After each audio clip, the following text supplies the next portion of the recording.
io partirei da un altro punto, che uno quando nasce in ristorante o odia questo lavoro o lo ama. Noi siamo tre fratelli e quello che ha amato questo lavoro sono io. La locanda si chiama locanda da Condo perché mio papà si chiama Giocondo, noi veneti tagliamo tutte le parole e lo chiamavano molto simpaticamente Condo. E lui ha preso le redini, diciamo, già del locale che era partito negli anni 1920 da mio nonno, e mio nonno aveva già creato un bilocale, nel senso che faceva trattoria e dall'altra parte dello stabile aveva macelleria, quindi la gente poteva venire a mangiare allora e poi comprava anche la carne, quindi faceva un doppio servizio. Diciamo che gli anni di mio padre erano piuttosto duri, nel senso che aprivano alle 6 di mattina e chiudevano sempre alle 2 di notte mediamente.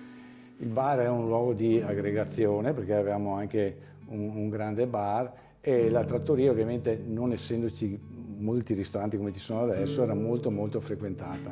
Questo è stato un punto, diciamo, l'orario che più mi ha frenato all'inizio, perché io sono entrato nell'85. Diciamo che da prima avevo fatto un percorso diverso, nel senso che ho sempre fatto attività agonistica con le moto da fuoristrada, con anche buoni risultati.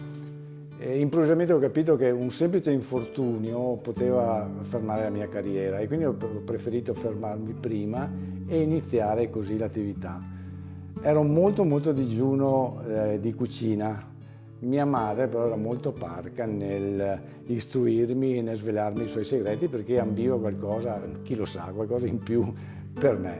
Invece io, avanti a testa bassa, ho cominciato a fare la fortuna dei librai della zona, perché ho cominciato a comprare libri di cucina, libri di gestione del ristorante, e ho cominciato anche a viaggiare, a frequentare ristoranti, e ho cominciato anche a stravolgere di conseguenza la cucina di mio padre. Allora si parlava di nouvelle cuisine, nel senso che le porzioni erano più ridotte, i piatti erano un po' particolari, gli abbinamenti un po' azzardati.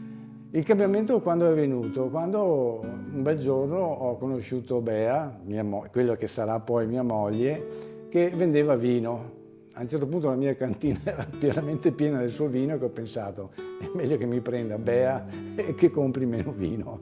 Un dettaglio: la Bea viene da Trento, di animo gentile, sensibile e, come tutti i trentini, molto attaccata anche alla cultura e alle tradizioni. E un bel giorno, parliamo, sono appunto gli anni 90, mi dicono: ma perché non ritorni a fare i piatti veneti, i piatti che faceva tuo papà, tua mamma? E così per amore, diciamo, ho dato una svolta ancora una volta alla cucina e ho cominciato a riprendere i piatti che facevano mio padre e mia madre. Ovviamente li ho ripresi con le nuove tecnologie, con le cotture a bassa temperatura, a parte che bassa temperatura la faceva anche mia mamma, perché col fuoco a legna non poteva avere la potenza che abbiamo adesso con i gas o con i forni odierni.